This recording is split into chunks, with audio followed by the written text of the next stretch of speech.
Morning, legends. Johnny Salmon here, back on the CXO podcast, and today I'm joined by Dan Lee. Dan Lee, for anyone that's listening that doesn't know, is the founder of Plum Property. So Dan's been a Brisbane resident for a very long time, trains at the gym that I coach at, which is how we got into contact. Dan's got an interesting history. So he's been in real estate for a long time. He's scaled his business. He's been a high performing agent in and around Brisbane for quite a long time. Uh, he now helps people scale or launch and scale their real estate businesses. I was very interested in getting him on the podcast to talk about that journey, to talk about keeping in shape, training consistently, because I see him routinely in the gym. And as you know, for anyone that's tuning into this podcast, we like to educate you on how to stay in shape mentally and physically while growing your business or working hard in your career without burning out. So, from afar, I've sort of observed that Dan's someone that can probably speak to that a fair bit. Dan's got his own podcast called the Get Keen podcast. And something that I want to talk about is the consistency of training, consistency of looking after himself, and also doing cold plunges right through the middle of winter. So, Dan, how are you today, mate? I'm good, thanks. Thanks for the intro. Mate, That was very welcome. Thanks for jumping on the show. I appreciate your time. no worries.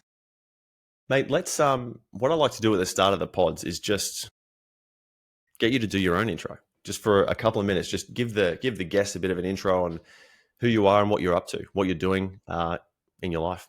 Yeah, cool. All right. So, you explained some of what I do and who I am, but I'll give you I get something a bit more in depth maybe. So I've been a real estate agent since I was 22. I'm 41 now.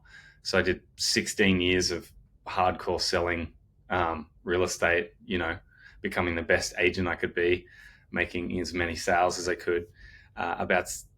When I was about 31, I opened my own real estate brand and business. So I left like one of the big franchises, which I was at for about almost 10 years, and started my own business in my apartment when I was 31, and I built up my business from there. The next 7 years, it got to about 45 employees and about 20 salespeople, and we had a big rental division as well, which is mainly in the west of Brisbane. And then just after COVID in about 2022, I got to a point where I was like just figuring out enough. I didn't want to keep doing the same thing that I'd been doing, which is hardcore selling principle of the agency and trying to grow it, because I just saw a big gap in the market where there was a lot of agents that were wanting to go out on their own and do their own thing. And that's what I did. And I managed to do it successfully. And I thought, well, I could actually partner up with really high performing agents and help them to go out and launch their own brand and business.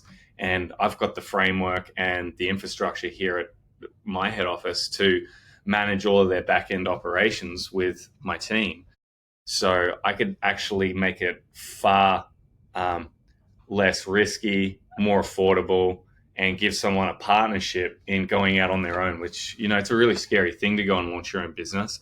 Totally. So, over the last 3 years, we've managed to get 42 businesses launched. Amazing. I don't own those businesses; those are the other agents' businesses. But Yeah. we're sort of partnered with them, and we get a portion of their revenue for the services that we provide. So it's been a different model in the real estate industry. It's working very well, and but yeah, it's really hard work. Starting any business is really hard work, and it takes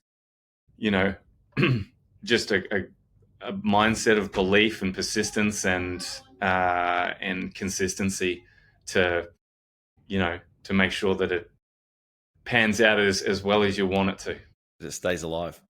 Yeah.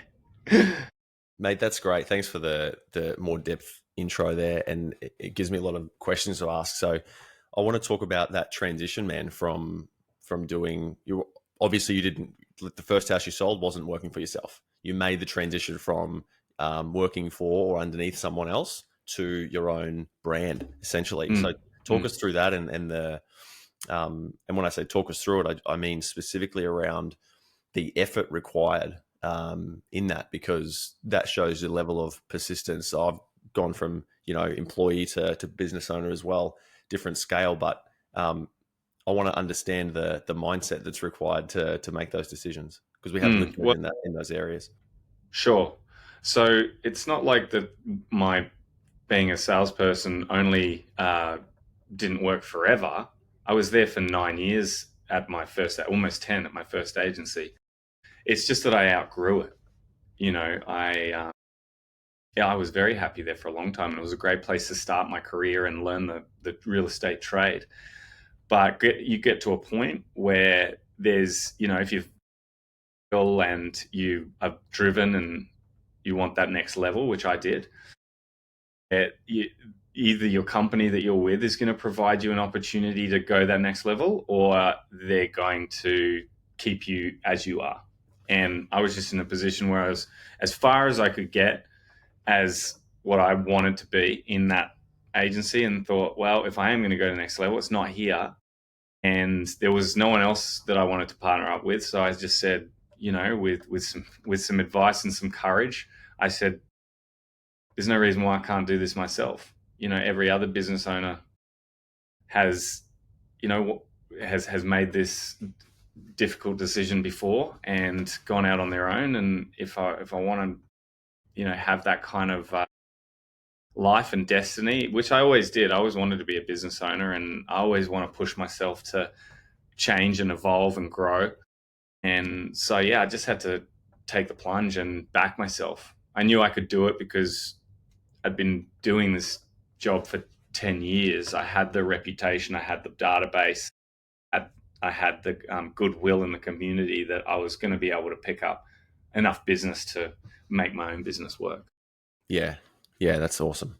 And so, mate, when you transitioned, the main three things I like to talk about on this podcast is fitness, stress, and performance. And so I want to dig into, because it's probably really relevant here in the moving from, employee or agent under someone else to your own, and then into growing that business, and then taking on team and all of those things. Let's talk about stress, and we can loop back to fitness later. Did you have moments where stress became overwhelming during that period? Look, I wouldn't just point at that period as being like this defining stressful moment. I didn't actually find leaving and starting my own thing all that stressful. But having your own business, whether you're an employee or you're a business owner, or you're going through a transition, there's always stress. Being a business owner, I'd say there's way more on my plate now than there has ever been. But I can tell you, when I was a single agent working on my own, I was probably more stressed than I am now, even when you look at how much I've got going on now. Yep. So it's not about the transition being stressful. It was a bit stressful, like a lot of change and that kind of thing. I don't really think that's really stressful. It's just work. To be expected. Yeah. I guess the most stressful times are like when money gets, tight, and, there's big problems with staff or things like that. Those can be really stressful times in business. Staff turnover, changeover. So there's always, like, when you're a business owner, it's just like,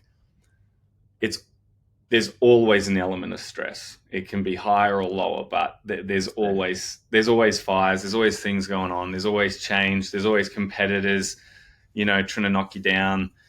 There's always an angry customer or something, or, Totally. There's so many things. So many things. Yeah. Yeah. And I guess, but you're right. To answer your question, did you say to handle stress?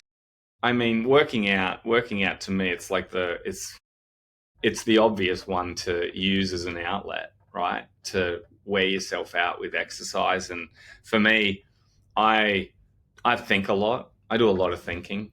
Like, my brain is always like, not all the time, but when I'm at the gym, I tend to find that is a time when I just think a lot, because I'm just by myself and I'm just doing exercise. And especially when I'm on a cardio equipment, whether it's a treadmill or the Stairmaster or one of the other things, I'm just like in my head, just thinking about my business, my life, everything. And when I'm exercising, my thoughts are all really positive. It must be the endorphins, that's being released Mm-hmm. from the exercise. But we can all get into sort of negative mindset sometimes, or we just feel a bit down or whatever. That's natural. That happens to everyone. But when I'm exercising, I never ever am thinking negatively. Never. It's just like always. I'll be on the stairmaster, and literally I like to hit an audio book. I might listen to 10 minutes of it, and then I'll just turn it off, and I'll just like, my mind will just race about everything that I've just listened to and how I can apply it and what I got to do. And, things just start popping up into my head about how I can be better and what I need to do next. And so I use that as kind of my personal thinking outlet, the time to yourself to just actually, it's really important to think. Totally. Just because life is so busy, if if you've got kids especially, and you've got a full-time job, man, there's like not a lot of time in the day, right? After you've done your Yeah. job, you've looked after your kids, you've cooked dinner, you've cleaned the house, whatever. There's not a lot of time left, Mm-hmm. and I get about 45 minutes in the day. If I don't go to the gym in the morning, like I'm at work by about 10 to 9, 9 o'clock, after I've dropped the kid off, and then the full day, and then it's home time and family and dinner and kids, and then it's like I got to be in bed by 8:30 if I'm going to get up at 4:30 to go to the gym, which is my regular routine. Mm. And I have to have 8 hours sleep. So like by the time I put the kid to bed, it's almost 8, and I've got half an hour. That's it. And by that time, like, I don't have time to think. I'm just Yeah. exhausted, right? Yeah.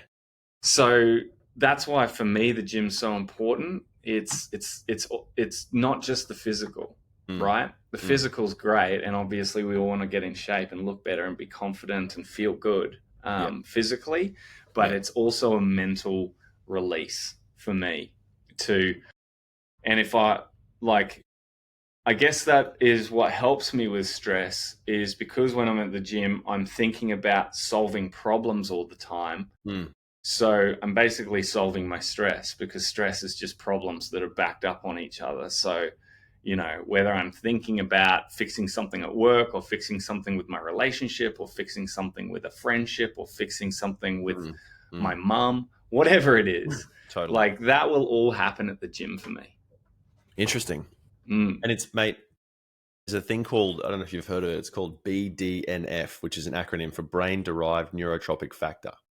mm. And it's like brain fertilizer. So it gets produced and released when you exercise, amongst Yeah. other things. But that's sort of what you're talking about, is that it's like, it's really hard to have a shit lawn if you're watering it and putting fertilizer on it. So it's Yeah. really hard to have a negative thinking brain that's spiraling downwards if you're doing things that you, like, almost without doubt, that we've proven positively impact you. So Yeah. yeah. It certainly works for me, Yeah. and I've like, I can look back. I've always been relatively healthy, Mm. but I didn't start taking my health as seriously until I sort of hit 40. But I was always pretty healthy. I always went to the gym a couple of times a week, but it was like, so many times I would, hit the snooze button in the mornings, wouldn't go or whatever. Yeah. But yeah, just noticing like how much better my mood is consistently Mm. now if I go to the gym 6 or 7 times a week. I'm like 10% better as a person, because I'm getting that, making sure that I'm getting a daily dose of that thinking and strategy and clarity, and not just like 2 or 3 times a week. Yep. For Mm. sure. Man, that's really good. And something I noticed about you too is you're in shape, and a lot of driven people, not to box everyone in, but I just see a lot of driven people, especially men, becoming overweight, that aren't looking after themselves. They don't have a consistent gym routine. They, use alcohol and drugs to fuel themselves, and and wind themselves down whichever way they want to go. But you seem pretty consistent as a consistent person to me, just from what I've observed from afar, as I said, over a couple of years. So talk to us about that. You've obviously got a few key things that you do, like you try and get to bed on time, you go to the gym consistently, you obviously eat relatively well, or you'd be gaining weight, and you haven't. So just Yeah, talk I to us try about your all those basics. things. I Yeah, try all those things. I mean, we all know what we've got to do, right? yeah, We've been trained that like sleep well, eat well, exercise, look after yourself. It's hard to do it all, right? There's a lot yes, of things, yes, and it's a constant thing. You can't just do it for 1 week and then you're good for a month. that's It's right. your body and your mind is constantly needing this nourishment and repair all the Yep. time. So um, yeah, like I gave up alcohol about 2 years ago. So when I gave up entirely, didn't have a drop for about 8 months. And then at the staff party, I, broke that. And then for me, what works with alcohol, and, some are like either they do it or they don't. Others are just like, I just have it whenever it, sort of pops up, but I'm not a drunk. But I might have a couple of wines here and there, and every occasion that I'm out, I'll have drinks. I started to figure out that actually I was, drinking probably 3 times a week, maybe not high levels of alcohol, Hmm. but even a couple of wines here, meet a friend on Sunday for lunch, have a couple of beers there, and it just makes me tired. And then it makes me skip doing things like going to the gym. So I decided to cut alcohol out, and That's so awesome. now I limit myself to 4 times a year. I've Yeah, had it cool. once. I've had it once this year. Yep. So basically, once a quarter, I will limit myself, and I don't know when that time's going to come, but it has to be a pretty special occasion for me to drink now. Yeah. I won't have beers or wines or Sunday drinks or anything like that. And that's been a really big help for me, massive. Uh, and I'll say like the first month, if you're a regular, just beer on the weekend or whenever you go to the pub for a feed, you have a beer or whatever. It seems quite difficult in the beginning, and it is quite difficult because you're just like, oh, I'd love a beer when you're at the pub, but Mm, mm. now it's kind of like hard. Like it's just gets so easy after about 6 months of that kind of thinking. It's just like kind of now when I have a beer, I'm like now when there's like the opportunity, alcohol's there, I'm like it's kind of my guard's up. Like I don't Mm.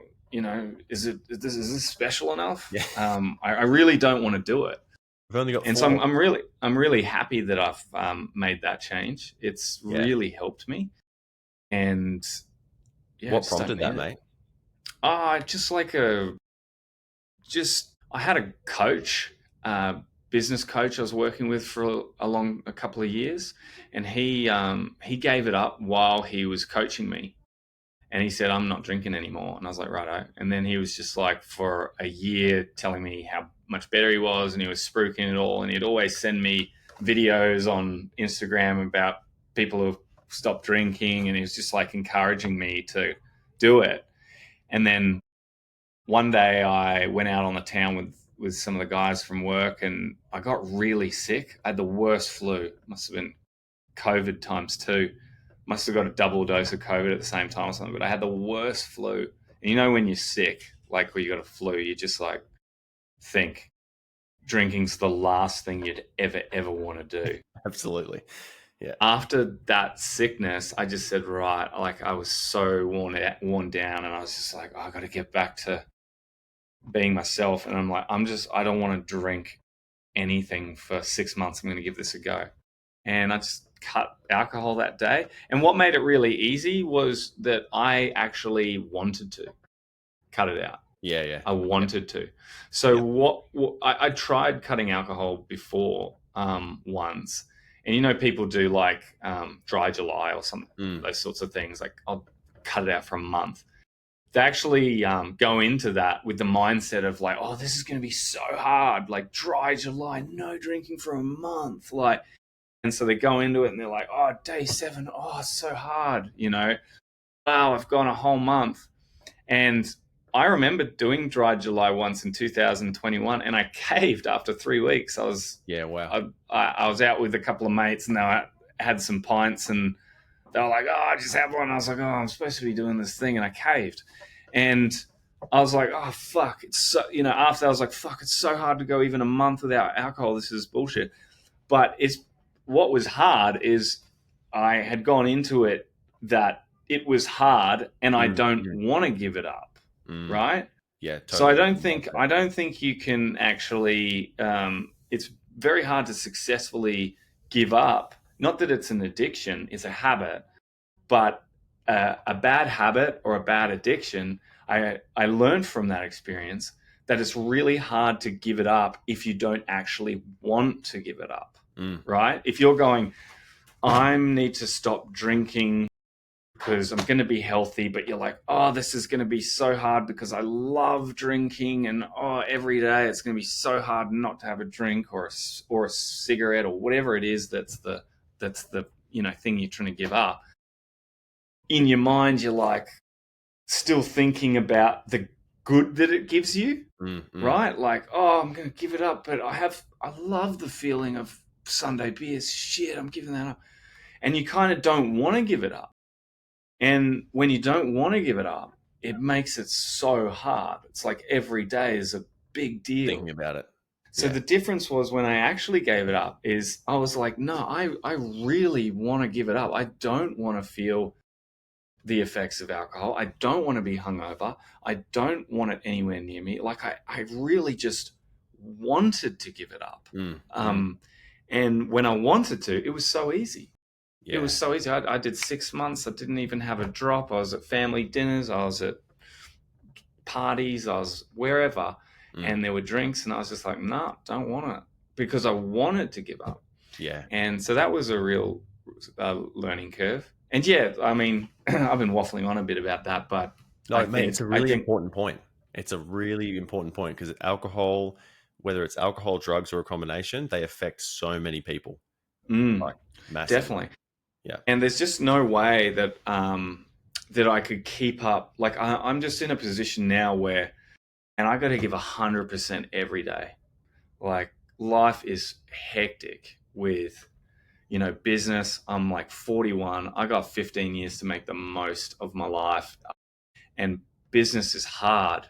Running business in Australia is hard. Like it's, you got to give it your all. So I'm just at the stage of life, and I kind of wish I realized it earlier. I wish I gave up alcohol a long time ago, and I dedicated myself to a healthier lifestyle 100% earlier. It's probably my one regret in life. I mean, you shouldn't regret anything in life, and I don't regret much.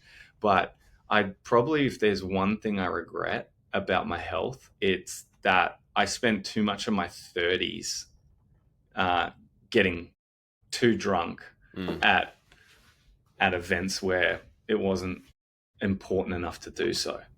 Yeah, wow. And it just carries over. Like if you have 3 pints on a Sunday, like try getting up at 5 a.m. to go to the gym on Monday. It's just way harder. Even if 100%. I won't do it. I wouldn't do it. And that's like, and I'd press the snooze button, and I can't do that. If I want to maximize my potential, I can't do that kind of shit. Totally. So that's why I had to cut it. Mate, to talk to your point about when you said I've been waffling on about this a bit, that's excellent that you did that, because if there'll be people that listen to this, I'm sure that like whether you help them in the future launch and scale their business or you are at the moment, and they will have that problem, and they will be in their 30s, and they will be you 10 or 11 years ago when they're turning 30 and they're trying to launch, and they get almost an extra decade of, or whatever it was, you remove that from it. Because I live in a very similar way. I'll do it a couple of times a year, but mostly it's like I don't want it to affect the next day. I want to think the best and help the best. Yes. So there'll be people listening to this where they can pivot and change that trajectory, and it will like completely, those 2 points are massively different for them. So it's really important. because so many Cool. people are chasing that next level of performance, mate. Whether that's Mate, fitness, it's so important. yeah, And what, like, good on you if you're chasing that next level of performance. Like, we live once and life goes so quickly. The weeks go so quick. We always get to halfway through the year and go, oh my God, Christmas seems like a month ago. The for sure. years go quicker. And I'm just I'm not wasting any more time. And alcohol is when you have alcohol, yeah, you might get a little bit of a buzz, you might get a slight boost of energy for a short period of time, but then you'll fall off a cliff. And what Yes, you're doing when you drink alcohol is you're just borrowing your future happiness for now. So you're basically taking a loan out on your happiness for tomorrow and the next day and your energy. You're taking that from yourself tomorrow. that is And a cracker. yeah, and then so Yeah, that's how I look at it now. If yeah, I'm going to go out and have a night, mm, it better be special. That's yeah, why I only do it I limit 4 times a year. I don't do it during the semester. So like during when I say that, like when my 2-3 months of like just hardcore work where, and then there might be a special occasion. I've got to be with a lot of people I love if I'm going to do it and make it worthwhile, because I know I'm going to have a good time. I'm borrowing tomorrow's happiness and yeah, energy. yeah, I'm just not going to be my usual self tomorrow, and possibly a little bit the next day even. yeah. And so, think about doing that all the time, like 3-4 times a week, drinking and borrowing your energy and your happiness from the next day all of the time, always on loan to your own, mood. Mate, and that ties into so many other habits. I was discussing this yesterday with a client of mine about. He said it's so easy to bring in old, like destructive habits because they feel so natural, but it can be so difficult if you don't do it in the right way to build new habits. And I think it's just a matter of when you said before, it's about the decision that you made. So when you Mm. tried to give up alcohol, but you didn't want to give it up, you hadn't actually made the decision fully. And I think that's Yeah. the same with performance and fitness and being in or out of shape and or being fat or not. Like, sorry to be blunt, but some people aren't in the position they want to be in, and it's just about a decision. It's going like, Yeah. I'm not doing that Well, anymore. This is how I yeah, want to well, be. exactly. If you take it to the extreme, if you think about Mm, hardcore drug addicts yeah. who, if you try and force someone into rehab, they're just gonna leave and go back and do drugs again. Yes. The addict, and this, of course, we're talking the extreme end, Yeah. but Yeah. it's easy to understand because it's the same principle applies even to basic habits. Uh, an addict cannot go and successfully wean themselves off the drug unless they have fully made the decision that they want to do it and they're committed to do it, no matter the pain they're going to go through. Yes. If they're Yes. forced into it by an institution, or family have pushed them into it, and they Mm, haven't mm. actually decided in my head, I want this, then they're just going to go in there going, this is going to be really hard, be thinking about drugs the whole time, probably Totally. get out of there really soon and then get back on it. Yeah. Mate, and I saw that a lot doing policing. I spent my 20s doing frontline policing here in Queensland, and those behaviors are you can see when someone does make a decision because their whole like the way they carry themselves is different. Whereas Mm, the behaviors of someone who's going to just repeatedly do that, like fall back into drug addiction, is they're just like it's just words rather than, and that's coming back to what you're talking about again about the alcohol thing or whatever habit it is, positive or negative. You're either deciding to do something like towards a better future self, or you're deciding to choose like a path of whether it's borrowing your future happiness or something destructive. And I think that speaks to the audience that will tune into this from our audiences is that they're probably driven people. They're probably mm, trying to increase their performance. They're probably trying to make themselves better. So those little tiny changes can help so much. yeah. And like, with habits, creating new habits, again, like I've had to change my routine because I had a kid 2 years ago. So I can't work out in the evenings anymore. It, Mm, it has to be mornings now because of my wife works full time as well. So, I can't she's got to get ready in the morning and do her thing as well. So I have to be, my only time to work out is in the morning. If I miss that, I don't get another chance. So I've had to, and I'm not a morning person naturally. I hate the mornings. It's always the hardest time for me, because I take a little while to properly wake up. Some people just bounce out of bed, not me. So I've always had a struggle waking up, and I've always hated it. And in the last year, I've had to force myself, because I really want the change and I want to work out 6 to 7 times a week. So, I had to force myself to be getting up at 4:30, and it's hard in the beginning. It's hard, but I want the change. And it's funny how within 90 days, how your brain can do a full 180 on something that you thought was so hard to do. Because now, after 90 days of getting up at 4:30, and there's the odd day where, on the weekend or something, where I might go later in the afternoon instead. But Monday to Friday, it's the 4:30 one. After doing that for 90 days or so, now it's so easy. Yeah. Now I just think, like, my body naturally just wakes up at 4:30. You know how sometimes you just wake up a minute before your alarm. I don't know how your brain does that. Yeah. My body's just waking up at that time. I'm just so used to it, and it's just so easy and natural. But one thing that I really had to do and be very, very strict on to be able to wake up that early is take care of my sleep properly. Because when I started trying, I was like, I've got to wake up at 4:30 from now on. But then I'd still find myself sometimes binge watching some Netflix from 8 till 10:30, just one more episode or whatever. And then some nights I wouldn't get to bed till 10 or 10:30, and then I'd hit the snooze button. I couldn't get up. Or if I did get up, I could get through the training, but I was too exhausted at the end of the day because I hadn't given myself enough sleep. So I am someone who needs 8 hours a day.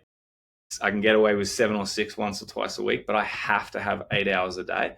Otherwise, I can't perform at 100% all day until I need to get home, right? And when I'm at work, I want to give it 100% performance every day. So I'm really strict about my sleep now. I've had to, unfortunately, I've had to sacrifice Netflix and the watching a lot of TV and shows. I just don't watch much TV anymore. Yep. I don't miss it because of my life is way better sacrificing that for the 4:30 wake ups. And when I go to the gym now at 4:30, so I get there at 4:30. So I get up at 4:30. I might get to the gym by like 5:20, and then I stay for about an hour and a half.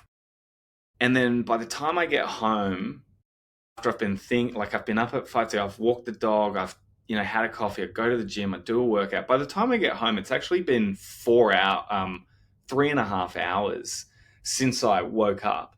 I already feel like I've had half a day, and I feel like I've accomplished so much, and it's only 7 o'clock when I for sure 7:30, and I'm like, wow, I've already accomplished like a fair bit going to the gym. I feel really mentally good about it. Totally, man. Yeah, for anyone listening, Dan's video has just jumped out, and I'm just waiting for him. Will he pop back in? Might have had some bad internet. All right, legends. Unfortunately, Dan's internet has chopped out, and he's on his way to the next meeting. I hope you all got legends. I've just spoken to Dan on the phone, and his internet has dropped out. It's no good, and he has a meeting coming up very soon. So that's the end of our discussion for today. I hope that you got some info and some gold nuggets out of that podcast.